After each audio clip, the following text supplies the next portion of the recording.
बिस्मिल्लाहिर्रहमानिर्रहीम अस्सलाम वालेकुम। आज हमने जो टॉपिक डिस्कस करना है वो लेक्चर नंबर 22 हमने डिस्कस करना है एटॉमिक स्ट्रक्चर का, first year chemistry chapter number 5 और उसके अंदर क्वांटम नंबर का हम थर्ड पार्ट जो है वो डिस्कस कर रहे हैं। इससे पहले हमने दो लेक्चर्स के अंदर प्रिंसिपल क्वांटम नंबर और एजीम्यूथल क्वांटम नंबर को एक्सप्लेन किया था। अब हमने मैग्नेटिक क्वांटम नंबर और स्पिन क्वांटम नंबर को एक्सप्लेन करना है। ठीक है जी। तो principal quantum number basically shell या एनर्जी लेवल या ऑर्बिट को एक्सप्लेन कर रहा होता है। ठीक है जी। उसके बाद एजीम्यूथल क्वांटम नंबर जो है वो सब शेल को डिस्कस कर रहा होता है कि शेल के अंदर जो सब शेल होते हैं उनके बारे में बता रहा होता है। एस पी डी या एफ सब शेल के बारे में डिस्कस कर रहा होता है। और वो हमारे पास आता बेसिकली कैसे है कि अगर हम हाई रिजॉल्विंग पावर से देखेंगे किसी चीज को तो एक जो लाइन है स्पेक्ट्रल लाइन वो स्प्लिट हो जाती है मल्टीपल लाइंस के अंदर, जिसे हम फाइन स्ट्रक्चर कहते हैं या मल्टीपल स्ट्रक्चर कहते हैं। वो एजीम्यूथल क्वांटम नंबर होता है।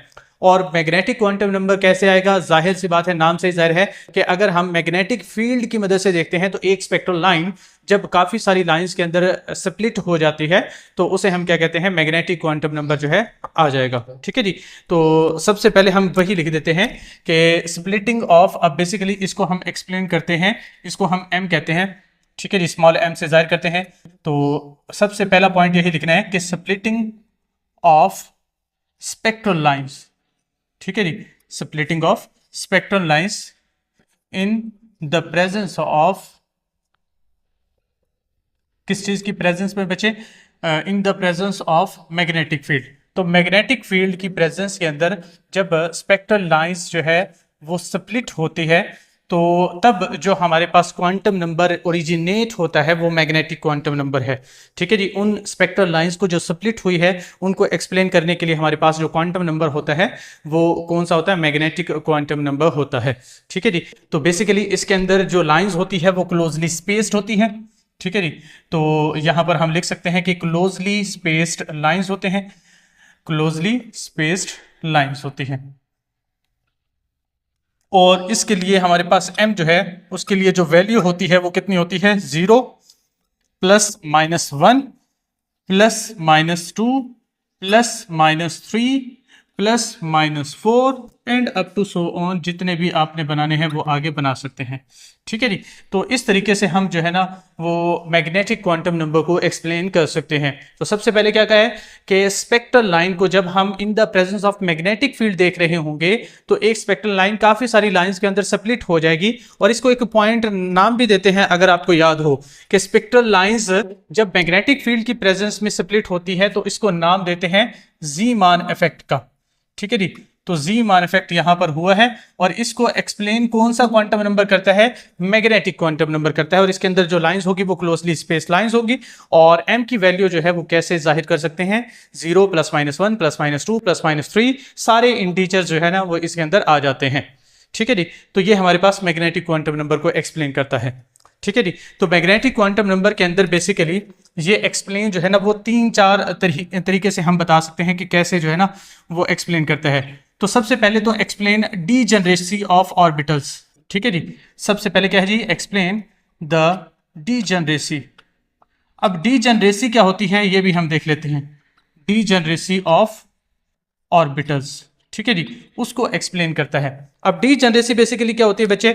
डीजनरेसी होती है कि having same energy, having same energy. तो अगर कुछ ऑर्बिटल्स की एनर्जी क्या होती है? सेम होती है, तो उन्हें हम क्या कहते हैं? डीजनरेट ऑर्बिटल्स कहते हैं। ठीक है जी। उनकी एनर्जी भी सेम होती है और तकरीबन शेप सेम होती है, लेकिन शेप थोड़ी बहुत चेंज हो जाती है, उनकी ओरिएंटेशन बेसिकली चेंज हो जाती है। जैसे हम कहते हैं जी px। ठीक है जी। यहां पर ही हम डिस्कस कर लेते हैं कि px, py और pz। ठीक है जी।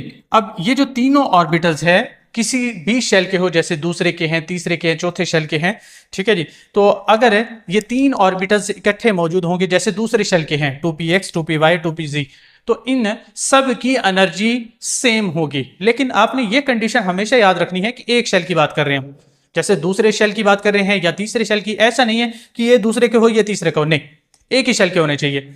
ठीक है जी। जैसे फॉर एग्जांपल ये तीसरे शेल के मान लेते हैं कि 3px, 3py, 3pz, इन सब की एनर्जी क्या होगी? सेम होगी। ठीक है जी। तो इनकी अगर सेम एनर्जी होगी तो ये ऑर्बिटल्स क्या कहलाएंगे, डीजनरेट ऑर्बिटल्स कहलाते हैं, जो कि हम आगे चल के इलेक्ट्रॉनिक कंट्रीब्यूशन के अंदर, सॉरी कॉन्फ़िगरेशन के अंदर भी डिस्कस करेंगे, या डिस्ट्रीब्यूशन के अंदर डिस्कस करेंगे। इलेक्ट्रॉनिक डिस्ट्रीब्यूशन या इलेक्ट्रॉनिक कॉन्फ़िगरेशन के अंदर हम डिस्कस करेंगे इसको, डीजनरेट ऑर्बिटल्स को। तो ये एक्सप्लेन करते हैं कौन चीज, मैग्नेटिक क्वांटम नंबर जो है वो एक्सप्लेन करते हैं। ठीक है जी। दूसरा पॉइंट अगर हम इसका देखें कि ये जो है वो बेसिकली एक और चीज जो है वो एक्सप्लेन करते हैं कि how element orbitals can be या सबशेल कैन बी अरेंज। ठीक है जी, हाउ सबशेल्स इन स्पेस, ठीक है जी, कैन बी अरेंज। ठीक है जी। तो ये भी कौन बताता है, मैग्नेटिक क्वांटम नंबर बताता है कि सब शेल जो है कहाँ कहाँ ओरिएंटेट हो सकते हैं, तरतीब जो है हम लगा सकते हैं उनको।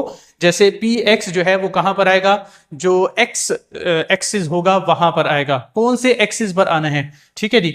उसके बाद पी वाई जो है वो कौन से एक्सिस पर आएगा, वाई एक्सिस पर आएगा। और जो लोब होगा, सिंगल लोब जो है हमने बात करनी है, जैसे हमने पिछले जो है वो एजीम्यूथल क्वांटम नंबर के अंदर इनकी शेप्स को थोड़ा बहुत देखा था, तो ये लोब वाले होते हैं, डंबल शेप होते हैं। ठीक है जी। तो ये जो है हमारे पास पी एक्स जो है वो पी एक्स एक्सिस पर आएगा। ठीक है जी। वाई वाई एक्सिस पर आएगा और जी जी एक्सिस पर आएगा। ठीक है जी। तो ये बेसिकली क्या बताता है कि स्पेस के अंदर कहाँ पर ये मौजूद होंगे, कैसे ये अरेंज होते हैं। ठीक है जी। और या फिर हम ये भी कह सकते हैं कि स्पेस ओरिएंटेशन बेसिकली ये बता देते हैं। ठीक है जी, स्पेस ओरिएंटेशन ऑफ ऑर्बिटल्स। ठीक है जी, या सब शेल भी कह सकते हैं। तो स्पेस ओरिएंटेशन भी बता देते हैं। तो ये तीन चीजें जो है ना बेसिकली एक्सप्लेन कर रहे हैं, डीजनरेसी ऑफ ऑर्बिटल्स के how subshell in space can be arrange, या स्पेस ओरिएंटेशन ऑफ ऑर्बिटल्स को एक्सप्लेन कर रहे होते हैं। ठीक है जी। तो ये तीन चीजें जो है वो एक्सप्लेन करते हैं। उसके बाद हमने एक रिलेशन देखना है। रिलेशन किस चीज के बारे में होगा, वो हमने देखना है सबशेल का और ऑर्बिटल्स का आपस में क्या रिलेशन होता है। ठीक है जी। तो वो हमने देखना है बच्चे, तो वो हम देखते हैं जी। Relationship between subshell and orbitals. तो ये वाला रिलेशन हम कैसे जो है वो देख सकते हैं। तो बेसिकली जो सबशेल और ऑर्बिटल का जो रिलेशनशिप है वो कैसे हम देख सकते हैं, तो एक फॉर्मूला है जिसकी मदद से एक सबशेल के अंदर कितने ऑर्बिटल्स होंगे वो हम मालूम कर सकते हैं। ठीक है जी। एक ऑर्बिटल, एक सबशेल के अंदर कितने ऑर्बिटल्स मौजूद होंगे वो हम मालूम कर सकते हैं। और वो कैसे मालूम कर सकते हैं, तो m इज इक्वल टू होता है बच्चे, m इज इक्वल टू होता है 2l+1। ठीक है जी। तो ये फॉर्मूले की मदद से हम क्या कर सकते हैं, हम नंबर ऑफ ऑर्बिटल्स को फाइंड कर सकते हैं। जैसे फॉर एग्जांपल s के अंदर अगर हमने मालूम करना है, ठीक है जी, s सबशेल हमारे पास मौजूद है और उसके अंदर नंबर ऑफ ऑर्बिटल्स को हमने मालूम करना है, तो m इज इक्वल टू क्या आ जाएगा, 2 × 0+1। आपको पता है कि s के लिए l की वैल्यू क्या है, 0 है। ठीक है जी। तो यहां पर क्या आ जाएगा, 2 मतलब 2 × 0 क्या हो जाएगा, 0+1, और यहां पर 1 ऑर्बिटल आएगा। ठीक है जी। और m के लिए वैल्यू जो है फिर वो क्या हो जाएगी, सिर्फ 0 आएगी इसकी वैल्यू। ठीक है जी। इसकी वैल्यू क्या आएगी बच्चे, 0 आएगी। ठीक है। और उसके बाद अब हम देखते हैं p के लिए। ठीक है जी। किस चीज के लिए देखते हैं, p सबशेल जो है उसके लिए हम देखते हैं कि p सबशेल के लिए जो है वो m की वैल्यू क्या आएगी, तो m इज इक्वल टू 2 × 2+1 आ जाएगा। ठीक है जी। तो 4+1 आ जाएगा और यहाँ पर 5 ऑर्बिटल्स आएंगे। ठीक है जी। कितने आएंगे, 5 ऑर्बिटल्स। तो इसके लिए अब बेसिकली ये वाला तो है ना, हम इसको बता देते हैं कि ये वाला जस्ट क्या होगा, s ऑर्बिटल होगा। ठीक है जी। ये क्या होगा, s ऑर्बिटल होगा। लेकिन इसमें क्या होंगे, 5 ऑर्बिटल्स जो है वो मौजूद, सॉरी यहाँ पर जो है ना आपने 1 पुट करना है, क्योंकि p के लिए वैल्यू जो है वो 1 होती है। आपने क्यों नहीं बताया भाई कमेंट सेक्शन में, सॉरी आपने अभी बाद में बताना होगा। ठीक है जी। तो 2 × 1+1, तो 2+1, सॉरी यहाँ पर क्या आ जाएगा, 3 आ जाएगा। ठीक है जी। तो ये 3 आएगा। तो अब m के लिए जो वैल्यू आएगी बच्चे वो कितनी आएगी, 0। ठीक है जी। -1 और +1। ठीक है जी। तो ये 3 वैल्यूज आएगी। ठीक है जी। 0, +1 और -1। ठीक है जी। अब यहाँ पर हम कह देते हैं कि ये वाला जो अब ये जो 3 आई है पी के लिए, अब कौन कौन से होंगे, पी एक्स, पी वाई, ठीक है जी, और पी जी। कोई सा भी पी एक्स, पी वाई और पी जी हो सकता है, डिपेंड करता है आप किस तरह ओरिएंटेट कर रहे हैं और किस तरह से पॉजिटिव नेगेटिव को एक्सप्लेन कर रहे हैं, ठीक है जी। उसके बाद अगर हम डी सबशेल की बात करते हैं तो डी सबशेल की भी हम देख सकते हैं। तो इसी तरीके से आपने क्या करना है जी कि m is equal to 2 into, अब d के लिए l की वैल्यू क्या होती है, 2 होती है, इसके लिए 2 होती है बच्चे, ठीक है जी। तो 2 इंटू 2 प्लस 1, तो 4 प्लस 1 कितना आ जाएगा, 5 आ जाएगा। और m की वैल्यू जो है वो क्या आएगी, 0 माइनस 1 माइनस 2, उसके बाद प्लस 1 और प्लस 2। अब इसके लिए जो वैल्यूज़ होंगी वो कोई भी वैल्यूज़ जो है वो दे सकते हैं, जैसे कि d x y, d y z, d z x, d x square y square, ठीक है जी, और डी जी स्केयर आ जाएगा, ठीक है जी। तो इस तरीके से आप जो है वो ऑर्बिटल्स जो है, नंबर ऑफ ऑर्बिटल्स एक सब शेल के अंदर फाइंड आउट कर सकते हैं। तो ये हमारे पास रिलेशनशिप आ गया सब शेल का और ऑर्बिटल्स का, ठीक है जी। और ये भी मैं आपको बता देता हूं कि एक सबशेल के अंदर जितने भी ऑर्बिटल्स होते हैं वो सारे के सारे डीजेनरेट ऑर्बिटल्स होते हैं, ये तो है ही एक, ठीक है जी। तो इसकी तो कोई टेंशन नहीं है। अगर आप इसकी बात करते हैं तो इसके अंदर तीनों ऑर्बिटल्स हैं और तीनों की तीनों क्या होंगे, डीजेनरेट ऑर्बिटल्स होंगे। इसके अंदर 5 ऑर्बिटल्स हैं और सारे के सारे क्या होंगे, डीजेनरेट ऑर्बिटल्स होंगे, ठीक है जी। तो इस तरीके से आप एक्सप्लेन कर सकते हैं। और उसके बाद दूसरा पॉइंट जो है इसका, ये पहला पॉइंट हो गया बच्चे, ये वाला, ठीक है जी। दूसरा पॉइंट है number of electrons in an orbitals, number of electrons in an orbital. तो ये कैसे फाइंड आउट कर सकते हैं, ये फाइंड आउट करना सबसे सिंपल है। वो ये है कि जो मर्जी ऑर्बिटल होगा उस सब के अंदर क्या होगा, एक दो दो इलेक्ट्रॉन ही मौजूद होंगे हर ऑर्बिटल के अंदर। जैसे हम कह देते हैं जी कि एस है हमारे पास, ठीक है जी, एस है, पी एक्स है, पी वाई है, पी जी है, और डी एक्स वाई है, डी वाई जी है, डी जी एक्स है। और जितने भी ऑर्बिटल्स होंगे सारे ऑर्बिटल्स के अंदर जो मैक्सिमम इलेक्ट्रॉन्स होंगे वो कितने होंगे, सारे ऑर्बिटल्स के अंदर हर एक के अंदर कितने इलेक्ट्रॉन्स होंगे, 2 इलेक्ट्रॉन्स मौजूद होंगे।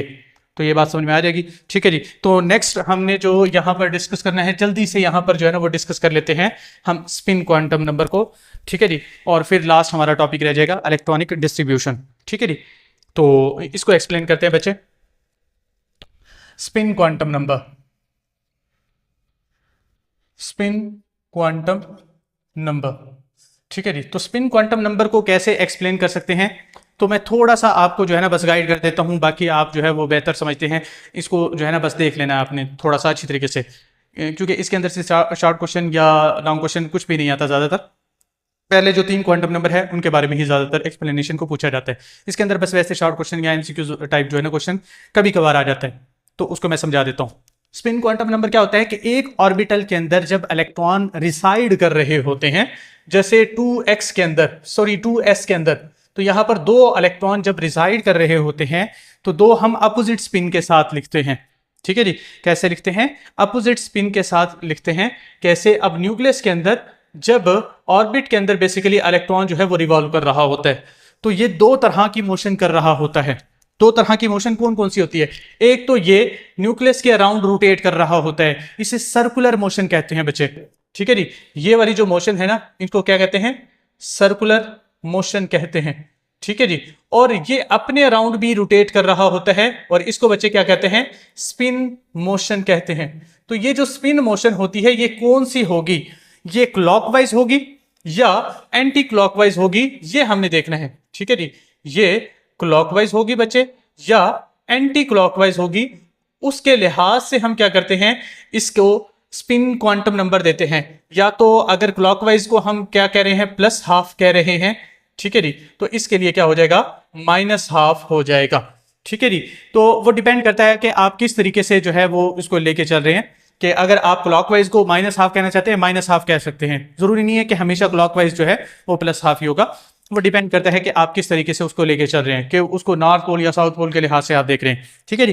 तो मेनली हम ज्यादातर क्या कहते हैं कि क्लॉकवाइज को +½ कहते हैं, ठीक है जी। तो एक इलेक्ट्रॉन न्यूक्लियस के अराउंड रोटेट करते हुए सर्कुलर मोशन करने के साथ साथ वो अपने अराउंड एक्सिस के अराउंड भी रोटेट कर रहा होता है। ये ऐसे ही मोशन है जैसे कि जमीन मूव करती है। ठीक है जी। तो यहां पर फॉर एग्जांपल एक सन है, ठीक है जी। तो सन के अराउंड जब अर्थ रोटेट कर रही होती है बच्चे, ये जो है ना अर्थ है, ठीक है जी, अर्थ, और अर्थ जब इसके अराउंड रोटेट कर रही है, ठीक है जी, तो ये वाली जो मोशन है इसकी कौन सी मोशन है बच्चे? ये है सर्कुलर मोशन। ठीक है जी, सर्कुलर मोशन। सर्कुलर मोशन जब जमीन कर रही होती है तो जमीन अपने अराउंड जो है ना वो भी रोटेट कर रही होती है। ठीक है जी। और ये जो अपने अराउंड रोटेट कर रही है इसको स्पिन मोशन कहते हैं। ठीक है जी, अपने एक्सिस के अराउंड बच्चे। ठीक है जी, ये क्या है जी? इसका एक्सिस है। तो एक्सिस के अराउंड जो मोशन होती है उसकी स्पिन मोशन होती है।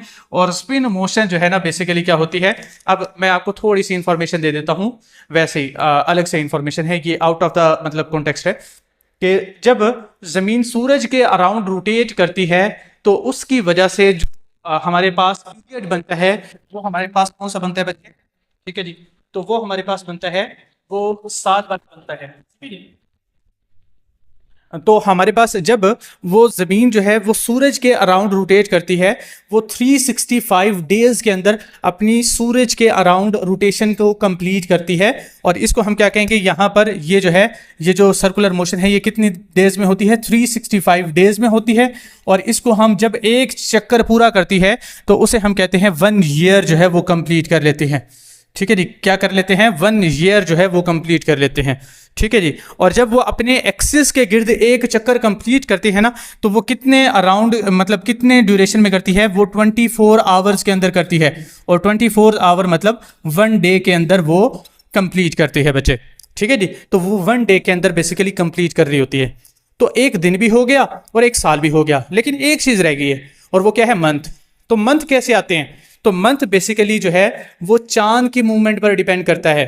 ठीक है जी, हमने जो वैसे मंथ बनाए हुए हैं वो वैसे बस एज यूजुअल बना दिया कि 365 डेज को हमने क्या किया कि 12 मंथ्स के अंदर इक्वल डिवाइड कर दिया है। ठीक है जी, कि किसी में हमने ज़्यादा जो है वो डेज रख दिए, किसी में कम डेज रख दिए। लेकिन असल जो है वो इस्लामिक जो है वो कैलेंडर होता है जिसमें हम मंथ डिपेंड करता है किस चीज़ पर? चांद की मोशन पर डिपेंड करता है कि चांद जो है वो ज़मीन के गिर्द जब रोटेट कर रहा होता है तो वो कितने ड्यूरेशन में चांद रोटेट करता है। ठीक है जी, किसके अराउंड? ये जो अर्थ है इसके अराउंड बेसिकली चांद जो है वो रोटेट कर रहा है। ठीक है जी, ये मून आ गया। ठीक है जी, तो ये जो रोटेट कर रहा है बच्चे ये कितने डेज में करता है? ये 1 मंथ में करता है बच्चे। ठीक है जी, तो चांद की जो रोटेशन पूरी एक जो है ना साइकिल कंप्लीट होता है वो 1 मंथ में कंप्लीट होता है। ठीक है जी, तो जमीन जो सूरज के अराउंड एक साइकिल कंप्लीट करती है वो कौन सा होगा? 1 ईयर के अंदर। जमीन अपने एक्सिस के अराउंड जो एक चक्कर कंप्लीट करती है वो 1 डे के अंदर कंप्लीट करती है। चांद जो जमीन के अराउंड रोटेट करता है, एक चक्कर कंप्लीट करता है, उसे हम क्या कहेंगे? 1 मंथ के अंदर कंप्लीट करता है। ठीक है जी, तो ये आउट ऑफ कॉन्टेक्स्ट चला गया, लेकिन जो है वो आपको जानना जरूरी था। तो बेसिकली स्पिन क्वांटम नंबर को हम एक्सप्लेन कर रहे थे। तो एक ऑर्बिटल के अंदर जब इलेक्ट्रॉन रिजाइड करेंगे तो वो बेसिकली क्या करेंगे? अपोजिट स्पिन के साथ होते हैं। ठीक है जी, स्पिन कैसे होती है कि बेसिकली इलेक्ट्रॉन जब न्यूक्लियस के अराउंड रोटेट कर रहे होते हैं तो सर्कुलर मोशन के साथ वो अपने एक्सिस के गिर्द भी रोटेट कर रहे होते हैं। अब वो क्लॉकवाइज भी हो सकती है, एंटी क्लॉकवाइज भी हो सकती है, लेकिन एक ऑर्बिटल के अंदर हमेशा ऐसा ही होगा कि अपोजिट स्पिन के साथ होगा। ऐसा नहीं हो सकता कि ये दोनों सेम स्पिन के साथ ऐसे हो जाए या दोनों सेम स्पिन के साथ अपोजिट हो जाए। ठीक है जी, तो सेम स्पिन कभी भी नहीं हो सकता, हमेशा अपोजिट स्पिन जो है वो होगा। ठीक है जी, वो सेम स्पिन की वजह से होता क्या है बेसिकली, ये फिजिक्स के अंदर आप देखेंगे कि नॉर्थ पोल बन जाएगा या साउथ पोल बन जाएगा सामने। ठीक है जी, तो जिसकी वजह से वो एक दूसरे को रिपेल करेंगे और वो अनस्टेबल हो जाएंगे। ठीक है जी, तो वो मैं यहाँ पर ज़्यादातर एक्सप्लेन नहीं करूँगा। ठीक है जी, अगर आप चाहेंगे तो एक नेक्स्ट वीडियो जो है वो मैं आपके लिए बना दूंगा और वो आपने मुझे बता देना कमेंट सेक्शन के अंदर कि ये वीडियो आपको चाहिए है या नहीं चाहिए। यहाँ तक आपका स्पिन क्वांटम नंबर जो है वो हमने एक्सप्लेन कर लिया है और बाकी जो है पॉलीज एक्सक्लूजन के अंदर भी स्पिन क्वांटम नंबर को थोड़ा बहुत हम एक्सप्लेन करेंगे। ठीक है जी, तो हमने एक मैग्नेटिक क्वांटम नंबर को एक्सप्लेन कर लिया है, उसके रिलेशनशिप्स को डिस्कस कर लिया है और लास्ट में हमने स्पिन क्वांटम नंबर को एक्सप्लेन कर लिया है। अब इसके अंदर कोई भी आपको क्वांटम नंबर के अंदर कोई भी डिफिकल्टी हो तो आप जो है वो पूछ सकते हैं, मैं अगले लेक्चर्स के अंदर या उससे अगले लेक्चर्स के अंदर जो है ना आपको कवर करवा दूंगा। ठीक है जी, तो मिलते हैं नेक्स्ट वीडियो के अंदर, तब तक के लिए अल्लाह हाफिज़।